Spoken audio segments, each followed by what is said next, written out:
In the cold and unforgiving expanse of space, where the boundaries of human knowledge meet the mysteries of the cosmos, two harrowing tales unfold. The first, the Lunar Curse, takes us to the desolate surface of the moon, where Dr. Sarah Mitchell and her team grapple with the dark secrets that have kept humanity from returning to Earth's celestial neighbour. In the second, the Tormented Planet, the crew of the spaceship Astraea embarks on a treacherous journey, encountering a malevolent planet that torments their minds and pushes them to the brink of madness.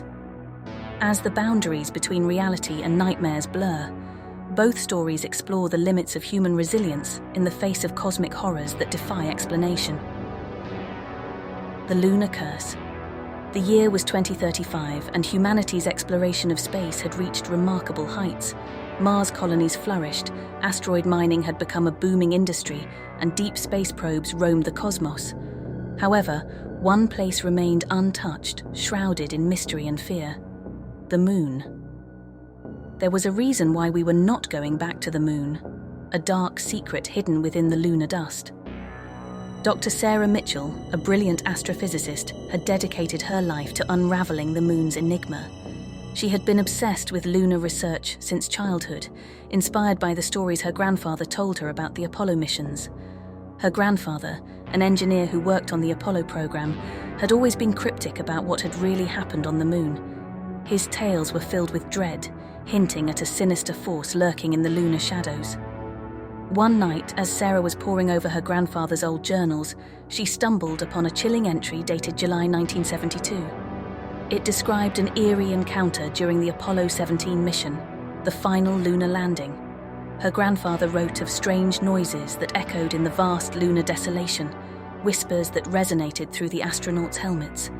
They had seen bizarre apparitions, shadows moving in unnatural ways, and felt an overwhelming sense of dread.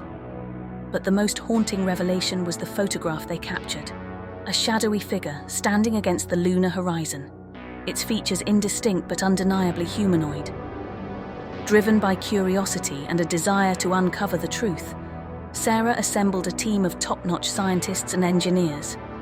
Together, they designed a state-of-the-art lunar rover equipped with advanced sensors and cameras to investigate the moon's mysteries. Sarah knew she had to return to the place her grandfather had feared and reveal the hidden horrors that lurked there. The lunar expedition began under the cover of darkness, the rover landing near the Apollo 17 site. As the team descended, the eerie silence of the lunar surface was deafening. Sarah couldn't shake the feeling that they were not alone.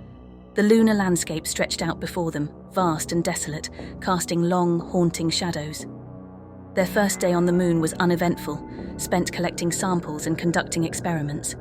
But as the sun set, the lunar terrain transformed into a nightmare. The rover's sensors detected strange fluctuations in the electromagnetic field, and the cameras captured fleeting glimpses of shadowy figures darting between the rocks.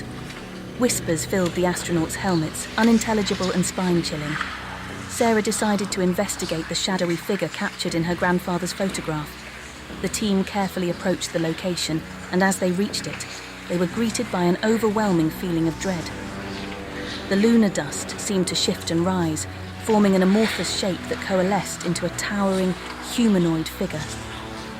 Panic swept through the team as the colossal lunar entity advanced toward them. Its form was ever-changing, shifting from darkness to shimmering light. It emitted a haunting, otherworldly sound that resonated through their helmets, freezing their blood. Sarah realized that this creature was the source of her grandfather's terror, a being that defied explanation, born from the malevolent depths of the moon. The team attempted to retreat, but the lunar entity was relentless, its presence enveloping them in a nightmarish trance. They heard the voices of the long-dead Apollo astronauts, pleading for release from the Lunar Curse. The team's communication with Earth was disrupted, leaving them isolated and trapped with the malevolent force. Days turned into nights, and the lunar entity tormented them relentlessly. It whispered dark secrets and showed them visions of their worst fears. The team's sanity began to unravel, and they turned on each other in fits of paranoia and madness. Sarah, driven by a desperate need for answers, ventured deeper into the lunar abyss. In the darkest recesses of the moon, she made a shocking discovery: an ancient lunar civilization that had once thrived, but at a terrible cost. The lunar entity was the malevolent remnant of a catastrophic experiment gone awry, a curse that had trapped the souls of those who dared to set foot on the moon. Sarah realized that there was no escape from the Lunar Curse, no way to return to Earth. She had uncovered the reason why humanity would never go back to the moon. The lunar entity was a guardian, a sinister force determined to protect the lunar secrets, even at the cost of human lives. As Sarah's mind unraveled, she understood the horrifying truth. Her quest for knowledge had doomed her and her team to an eternity of torment on the haunted lunar surface. And so, the moon remained a forbidden realm, a chilling reminder of the darkness that lurked beyond the stars.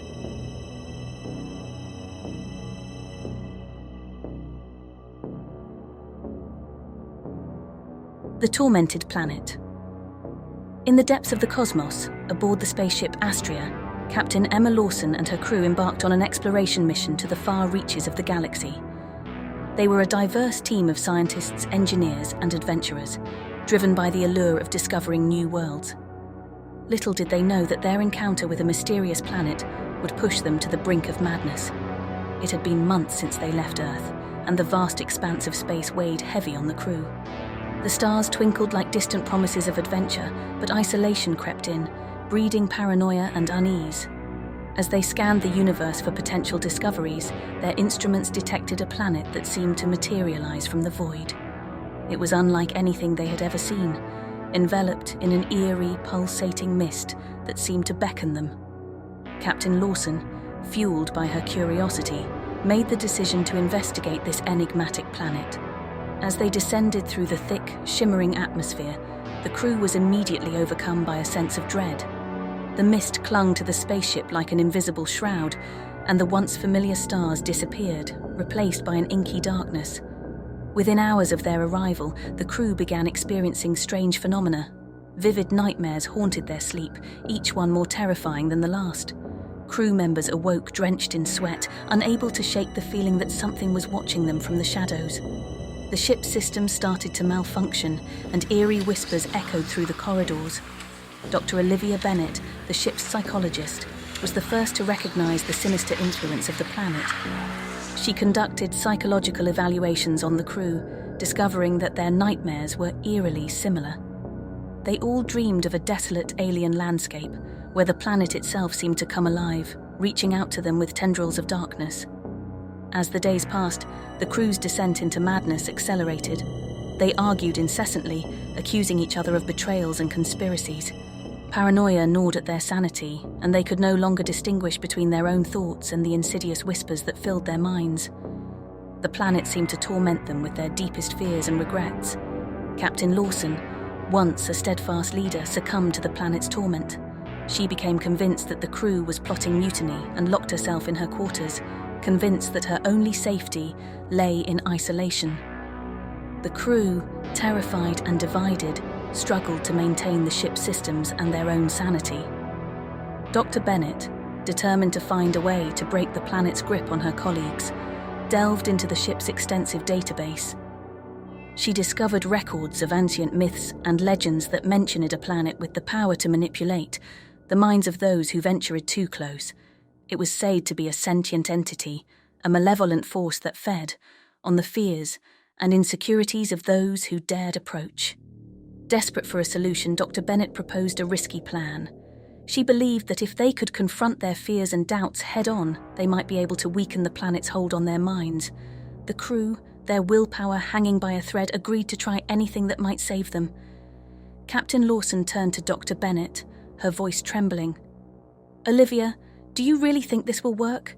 Can we break free from this nightmare?" Dr. Bennett looked at her with determination. "I believe so, Emma. We have to confront our fears head-on. It's the only way to weaken the planet's grip on our minds." As the crew gathered in the common area, Lieutenant Ramirez spoke up, his voice shaky. "I've been dreaming of my family back on Earth, but it's not them. They're different, and they keep telling me I've abandoned them." Ensign Chen nodded, her eyes haunted. "In my dreams, I'm back on my homeworld, but it's been destroyed, and I can't save anyone." Lieutenant Patel's voice quivered as he revealed his own nightmare. "I keep seeing the faces of those we left behind, the ones who didn't make it on this mission. It's like they're blaming me for leaving them behind." Dr. Bennett listened carefully, her heart heavy with empathy. "We're all in this together," she said. "Sharing our fears is the first step toward breaking free." Days turned into weeks, and the crew continued their therapy sessions, each confession helping to weaken the planet's hold. They could feel the whispers in their minds growing fainter, and the nightmares becoming less intense. Captain Lawson emerged from her quarters, her eyes filled with remorse. "I'm sorry for what I did," she said, tears welling up in her eyes. "I let fear control me." Lieutenant Ramirez patted her on the back. "We all did, Captain, but we're pulling through." As they prepared to leave the tormenting planet behind, the misty shroud finally dissipated, revealing the familiar stars. The crew looked at each other, their faces etched with relief. They knew they would never forget the horrors they had faced, but they had emerged from the ordeal stronger, bound by a shared experience that had tested the limits of their sanity. The crew left the tormented planet behind, forever changed, with a newfound appreciation for the fragility of the human mind in the face of the unknown horrors that lurked in the depths of the cosmos. Thanks for watching. To support us, please like and subscribe.